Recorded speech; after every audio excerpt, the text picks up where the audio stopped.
आज के मुकाबले 2050 में कैसी होगी दुनिया? आखिर पढ़ते समय हमें नींद क्यों आती है? और एक ऐसा गार्डन जहां जाने से आपकी मौत भी हो सकती है, शराब पीने से नशा क्यों होता है? इन सभी सवालों के जवाब जानने के लिए बने रहे वीडियो के अंत तक। फैक्ट नंबर 1, जैसलमेर एक बेहद ही पुरानी हवेली में लगी पत्थर की जाली है, जो कि पत्थर पर नक्काशी करके बनाई गई है। 17वीं सदी के इस जाली को इस तरह से पत्थर काटकर बनाया गया था कि अंदर बैठे लोग बाहर का सब कुछ देख सकते हैं, लेकिन कोई बाहर से अंदर बैठे लोगों को नहीं देख सकता। फैक्ट नंबर 2, पूरी दुनिया में सिर्फ तुर्कमेनिस्तान एक ऐसा देश है जहां लोगों को पानी, गैस, बिजली 1993 से लेकर आज तक मुफ्त दी जाती है। फैक्ट नंबर 3, आखिर पढ़ते समय हमें नींद क्यों आती है?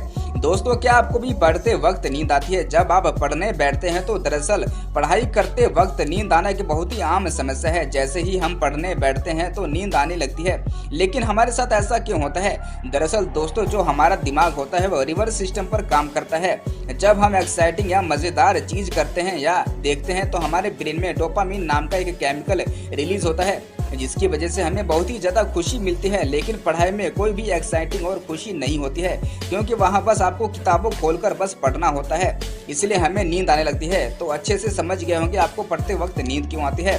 फैक्ट नंबर 4, इंडोनेशिया में राइस फिश कल्चर के उपयोग में लाया गया है। इसमें मछली को अपने पानी से भरे चावल के खेत में छोड़कर खेती करने का एक नया तरीका है, क्योंकि यह खेत के चारों ओर ऑक्सीजन सर्कुलेशन में सुधार करती है, जिससे चावल की पैदावार 10% तक बढ़ जाती है।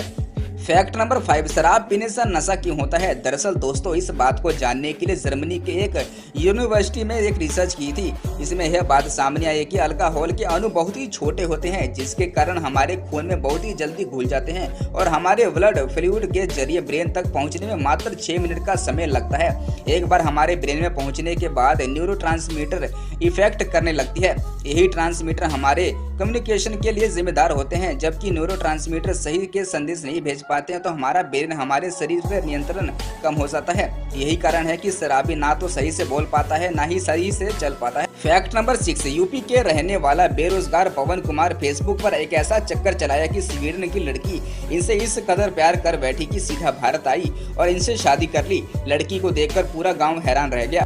फैक्ट नंबर 7, 2050 में कैसी होगी दुनिया? चलिए जानते हैं।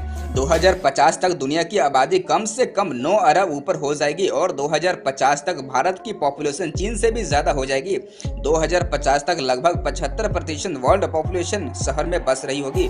तब आसमान को छूती हुई इमारतें बन जाएंगी और जमीन से ऊपर तक शहर बस जाएंगे। कई मंजिल ऊपर तक सड़कें बनी होंगी और इधर उधर जाने के लिए इमारत को स्काई बॉक्स से जोड़ा जाएगा। 2050 तक हरियाली की कम होने की वजह से उसकी जगह कंक्रीट के जंगल बनाए जाएंगे। इस समय जमीन की इतनी कमी हो जाएगी कि खाने पीने की जरूरतों को पूरा करने के लिए बड़ी बड़ी कंपनियां इमारतों पर खेती करने लगेंगी। अमेरिका की एक रिपोर्ट के अनुसार 2050 तक समुद्र के सी लेवल में बढ़ोतरी होगी, जिसके कारण समुद्र के किनारे बसे कई शहर और आइलैंड जल में समा जाएंगे। 2050 तक 50% नौकरियां भी खत्म हो जाएंगी, क्योंकि उस समय ज्यादातर काम रोबोट कर रहे होंगे।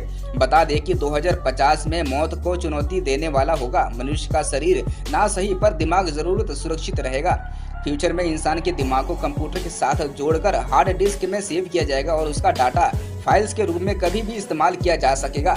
उस समय 80 से कम उम्र वाला कोई भी व्यक्ति नहीं मरेगा और साथ ही तकनीकी विकास के चलते आज की कई कैंसर जैसी बीमारियां खत्म हो जाएंगी। सभी प्रकार के बीमारियों के उपचार के लिए एक ही टीका काफी होगा और मोबाइल पर ही सारी मेडिकल रिपोर्ट आ जाएगी, जिसे डॉक्टर के पास भेजकर घर बैठे ही बीमारी का इलाज संभव हो जाएगा। भविष्य में आज से ज्यादा टेक्नोलॉजी वाले यंत्र हम उपयोग कर रहे होंगे और सुपर कंप्यूटर आज के मुकाबले कई गुना तेज हो जाएंगे। 2050 तक नैनो तकनीकी आर्टिफिशियल ब्रेन बन जाएंगे।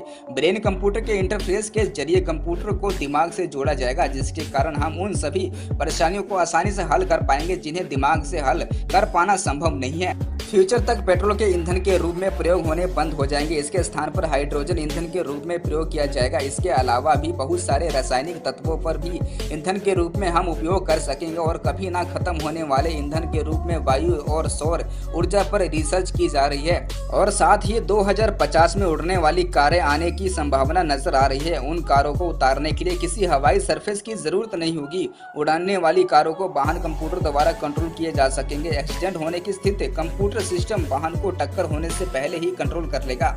भविष्य में कुछ विकसित जगहों पर डेवलप रोड पर सेल्फ ड्राइविंग कार अपनी जगह पर बना सकती है। दुबई में ऐसी कारों पर रिसर्च की जा रही है। 2050 में ऐसी टेक्नोलॉजी सामने आएगी जिसकी मदद से हजारों किलोमीटर का सफर तय करने के लिए ईंधन की कोई जरूरत नहीं होगी। उस वक्त सभी वाहन चुंबकीय तरंगों के साथ दौड़ेंगे, जिसकी मदद से आपका सफर सस्ता और सुविधाजनक हो जाएगा। और इसकी अच्छी बात यह है कि इसमें कोई प्रदूषण नहीं होगा। उस समय हॉलिडे डेस्टिनेशन अमेरिका या सिंगापुर ना होकर चांद और मंगल होंगे। उस समय तक ऐसा ईंधन आ जाएगा जिससे दूसरे ग्रह पर कम ईंधन में जाना संभव हो सकेगा। साथ ही चांद और मंगल जैसे ग्रह उपग्रह ऐसे शहर बनाए जाएंगे जहां पर पेड़ पौधे होंगे, साथ ही बहुत सुविधाएं भी होंगी। इसके बारे में नासा और कई सारी अंतरिक्ष एजेंसी इस पर काम कर रही है। उस वक्त स्कूल पूरी तरह से डिजिटल हो जाएंगी। बच्चों की पीठ पर भारी भरकम बैग नहीं होंगे, बल्कि उनके हाथ में टैबलेट या फिर लैपटॉप होंगे जिनमें उनकी पढ़ाई सारी किताबें स्टोर होंगी। और उस समय ब्लैक बोर्ड भी टच स्क्रीन होंगे जिसमें टीचर अपनी कोई डायग्राम या चित्र बनाने के लिए चौक का इस्तेमाल नहीं करना पड़ेगा। इसी के बीच दुनिया की कई एजेंसी एलियन से संपर्क करने में लगी हुई है।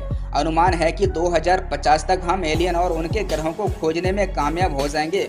और फ्यूचर में कभी युद्ध जैसी स्थिति पैदा होती है तो वर्ल्ड वॉर जैसे हालात बनते हैं तो आंकड़ों के माने तो पूरी दुनिया खत्म नहीं होगी, क्योंकि कोई भी बड़ी जंग होने से पहले देश के पावरफुल लोग युद्ध होने से पहले अपने आप को महफूज कर लेंगे और यही बचे लोग इंसानियत को जिंदा रख सकते हैं। फैक्ट नंबर 8, 3-4 बजे वह समय होता है जब हमारा शरीर सबसे ज्यादा कमजोर होता है। यह वही समय होता है जब हमारे सपने में सबसे अजीब और सच होने वाले चीजें दिखती हैं। हम इस समय आसपास की ऊर्जाओं से प्रेरित एक्स्ट्रा सेंसिटिव होते हैं। यह वही समय होता है जब अधिकांश लोग मर जाते हैं। फैक्ट नंबर 9, हिंद महासागर में एक ऐसी रहस्यमयी जगह है जहां समुद्र के अंदर झरना बहता है। तस्वीर में मौजूद नजर मॉरिशस के किनारे का है, लेकिन असल में यह एक तरह का आंखों का धोखा है जिसे कि ऑप्टिकल इल्यूजन कहा जाता है। कुदरत का करिश्मा भी कुछ अलग ही है। फैक्ट नंबर 10, इंग्लैंड में एक ऐसा बगीचा है जहां जाकर इंसान कभी भी जिंदा वापस नहीं लौटता। यहाँ सांस लेते ही इंसान की जान चली जाती है। बगीचा का नाम द अल्विन पॉइजन गार्डन है। इसे जहर गार्डन के नाम से भी जाना जाता है। द अल्विन पॉइजन गार्डन को दुनिया का सबसे खतरनाक गार्डन माना जाता है। आश्चर्य की बात यह है कि गार्डन का इंग्लैंड के सबसे सुंदर आकर्षण में एक है। यहाँ करीब 7000 जहरीले पौधे हैं। बताया जाता है कि शाही दुश्मनों को हराने के लिए इन जहरीले फूलों का इस्तेमाल किया जाता था। फिलहाल बगीचे में आकर अब तक 100 से अधिक लोगों की रहस्यमयी तरीके से मौत हो चुकी है।